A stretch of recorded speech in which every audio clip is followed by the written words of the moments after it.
You know, it's funny. That's typically the case with like abs, calves. If you want to do direct forearm work, they'll say, oh, I'll do it at the end, and then they don't end up doing it. I've heard that a I do lot. that stuff Like, at the beginning, yeah. yeah. That's Oh, one at the thing I beginning. started doing from back Nice. in the day. Yeah, all like my weaker body parts, I would prioritize them. What So were they for you? The weaker body parts? probably calves, forearms. So I do like small muscle groups, like, well, obviously everyone does calves, but forearms I would train.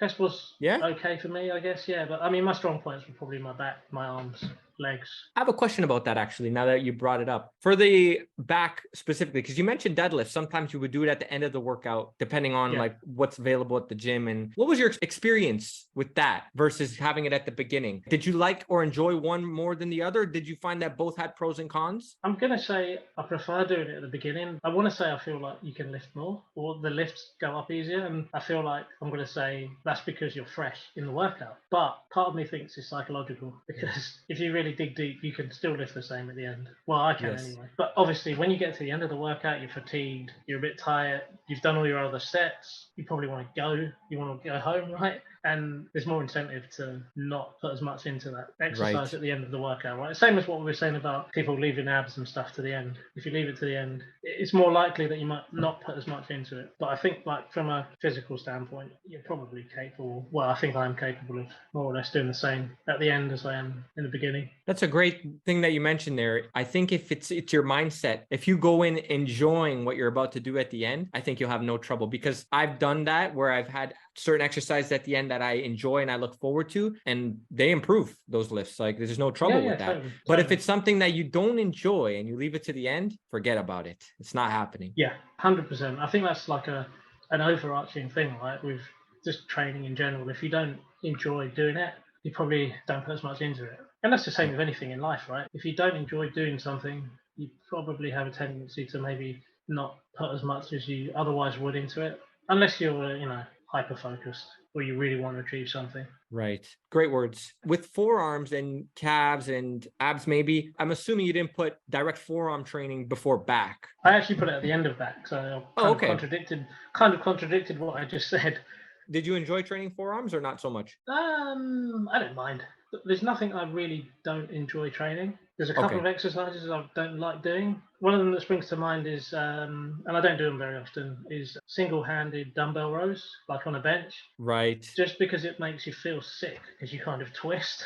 It's a good exercise, but it's just one I don't like doing. It's just uncomfortable for me. But you do it. You did it anyways. I've done it on and off, yeah. On and off. Got it. Yeah, but I generally stick to a barbell row or a T-bar row. Yeah, forearms, I'll stick them in at the end of back. I just noticed, like, when I used to compete, actually before I competed, I had a thing about trying to make sure I was strong in everything. So, like with wrist straps, for example, I can't remember who I got this off or where I read it from. I started taking wrist straps off. Even now, I only use them for barbell rows because I have to, and shrugs maybe. But all the other things, I use chalk for deadlifts. But it improves your grip strength, right? Obviously, grip strength doesn't matter for a bodybuilder, but it's just something I want to improve. So, yeah, it's just one of those things for me. So I'd always do that. And then when I did start dieting for contests, I'd noticed that my forearms would just look proportionate to the rest of my arm. So I'd forearm work. Did it help you? Yeah. I think so, yeah.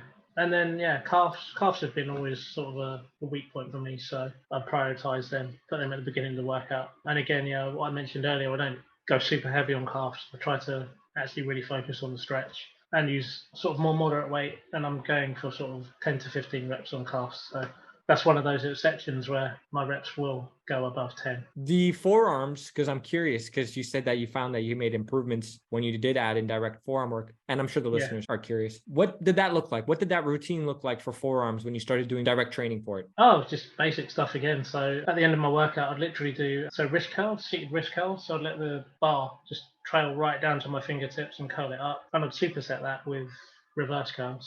So I do like 3 sets of those, and then I would do hammer curls with a dumbbell. And we used to have, I don't even know what you call the machine, but it's kind of like a weight with a rope tied to a stick, and you would twist it like that. Yes. It's something you can make at home, right? We had that in my old gym, and I would use that as well. Fairly high reps. So the first 2 exercises, so the wrist curls and the reverse curls, I would be looking at sort of 15 to 20, and then the hammer curls, same sort of thing. So I'm not like putting super heavy weight on, 15, 18 kilos.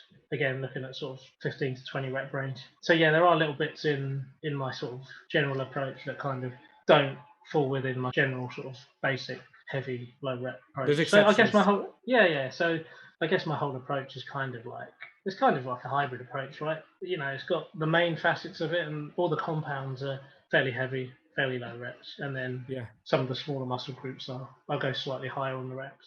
For anybody who's seen your photos or seen you in person knows that you have like extremely impressive arm development, right? So break that down. Break down that routine, because I'm sure there's people listening that would be curious for that as well. Yeah. So again, biceps for me, once a week, do it at the end of chest. And again, I keep it basic. So I'll do